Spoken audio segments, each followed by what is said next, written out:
બનાસકાંઠા જિલ્લાના પાલનપુરના ગુરુ નાનક ચોક ખાતે કોંગ્રેસના કાર્યકરોએ હલ્લાબોલ મચાવી ત્યારબાદ પોલીસ આવી કોંગ્રેસ કાર્યકરોની અટકાયત કરી વોટ ચોરી મામલે જિલ્લા કોંગ્રેસના પાલનપુરમાં ધરણા પાલનપુરના ગુરુ નાનક ચોક ખાતે કોંગ્રેસી કાર્યકરો આક્રમક બન્યા।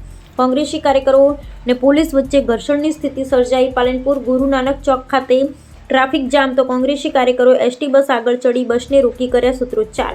દાંતા ધારાસભ્ય કાંતિ ખરાડી, જિલ્લા કોંગ્રેસ પ્રમુખ ગુલાબસિંહ રાજપૂત સહિત કોંગ્રેસી કાર્યકરોની અટકાયત। વોટ ચોરી રોકવા ને લઈ કોંગ્રેસ બની આક્રમક, વિરોધ પ્રદર્શન।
Bye.